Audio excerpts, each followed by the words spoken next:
Anda bagi. Selamat pagi. Ya, silakan duduk. Terima kasih, Pak. Ya. Mohon maaf Bapak, sudah siap dengan interview ini? Insya Allah siap, Pak. Jelaskan kepada saya gambaran tentang diri Bapak. Baik, terima kasih, Pak. Saya seorang sarjana psikologi yang berkecimpung di dunia kesehatan. Ya. Sudah hampir 10 tahun, Pak. Saya mengabdikan diri di rumah sakitan.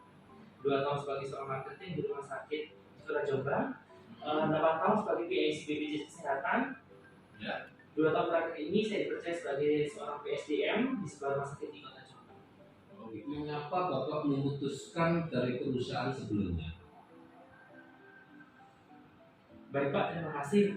Saya tidak bekerja di rumah sakit sebelumnya, bukan berarti saya diberhentikan oleh pihak rumah sakit karena ketidakmampuan saya, Pak. Ya. Tetapi saya memang ingin mengembangkan rumah sakit baru yang saya anggap menarik ke depannya. Rumah sakit yang saya tempati saat ini merupakan rumah sakit yang baru berdiri istilahnya. Manajemennya baru dibentuk. Nah, itu alasan saya kenapa saya harus pindah ke sini. Lain dari rumah sakit yang sebelumnya, yang notabene rumah sakit itu sudah maju dan kunjungannya sudah banyak. Coba jelaskan dan ceritakan kepada saya mengenai pengalaman Bapak di rumah sakit sebelumnya dan apakah ada hubungannya dengan rumah sakit yang sekarang Bapak tugas di sini.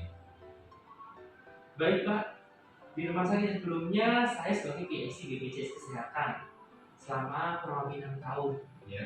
Di situ banyak ilmu yang saya pelajari tentang beberapa bagian medis, mulai nama-nama diagnosa, anamnesa, bahkan sampai tata laksana yang tertuang pada panduan praktek klinis. Saya harus menguasai itu semuanya, Pak.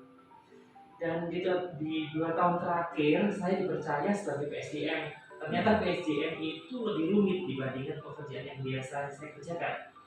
Apa mungkin belum terbiasa atau bagaimana saya juga kurang paham, atau mungkin mengatur karyawan itu memang lebih sulit.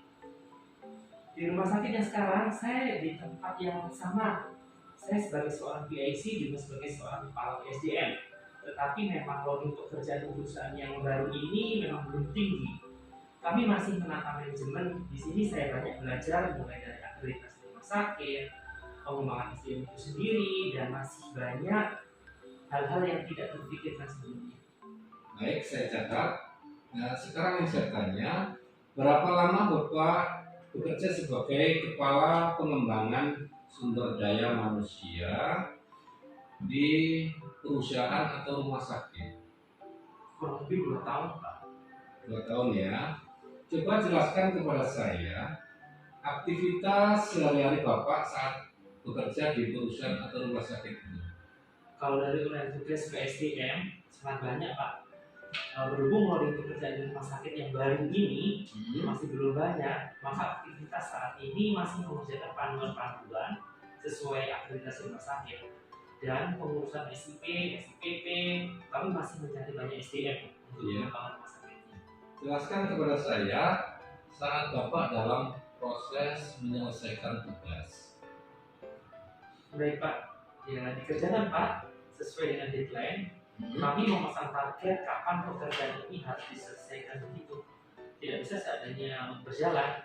Kalau mau rumah sakit ini cepat berkembang, maka semakin cepat pula kita memberikan deadline pekerjaan. Selanjutnya, pada saat bekerja, pernahkah Bapak mungkin berbeda pendapat atau selang pendapat dengan atasan Bapak? Pernah, Pak. Coba jelaskan kepada saya saat Bapak memberikan respon berbeda atau saat Bapak meyakinkan atasan untuk mengikuti saran seperti yang Bapak inginkan. Baik. Yang pertama mungkin meyakinkan dengan baik berdasarkan pedoman dan kaidah yang ada, Pak. Kemudian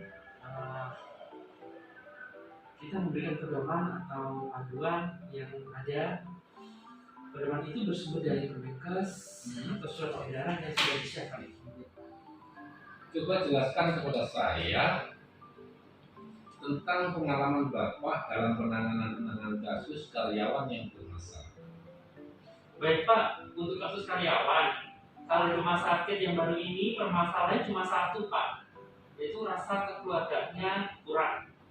Sehingga untuk rasa memiliki belum tercipta satu sama lain di sini. Kami sih mau berencana untuk outbound, kemah atau sejenisnya itu agar rasa kekeluargaan di antara kami Ya. tumbuh satu sama lain. Bapak di sini sebagai kepala SDM. Berapa jumlah karyawan di rumah sakit ini? Masih belum banyak Pak, kami masih 34 orang. Coba jelaskan kepada saya keputusan terbaik di akhir tahun ini menurut Bapak. Keputusan terbaik mungkin kemarin kami melakukan penggabungan urea tugas Pak, karena orangnya di sini kan belum banyak, jadi posisi masih banyak yang harus diisi. Karena rumah sakit ini masih baru Pak, jadi posisinya harus posisinya ada tapi orangnya nggak ada, jadi kami melakukan penggabungan urea tugas. Apa kepemimpinan Bapak menurut Bapak yang terbaik dalam kepemimpinan Bapak untuk tahun terakhir ini? Bekerja sesuai dengan SOP Pak. SOP sudah saya buat dan sudah disosialisasikan untuk dijalankan dan dilaksanakan. Gambarkan kepada saya saat Bapak dalam menangani konflik permasalahan dengan pelayanan yang kinerja Bapak di rumah sakit ini. Baik Pak, konflik tetap harus diselesaikan Pak sesuai aturan yang ada. Konflik antar karyawan diselesaikan dengan mediasi. Pokok permasalahan di mana, setelah itu SDM akan memberikan masukan, saran, dan solusinya. Begitu juga konflik dengan pihak ketiga terkait ketidaksesuaian diagnosa. DBJP akan saya berikan lembar konfirmasi untuk diisi terkait hal tersebut. Baik, kemudian yang saya tanyakan, berapa jarak rumah Bapak atau tempat tinggal Bapak dengan Bapak bekerja saat ini? Rumah saya jauh Pak, 15 kilo kurang lebih. Kemudian, bagaimana Bapak bisa membagi waktu antara pekerjaan dengan keluarga? Bisa Pak.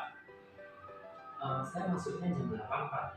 Jadi masih banyak waktu di rumah mengerjakan segala urusan, baik urusan rumah atau urusan pekerjaan.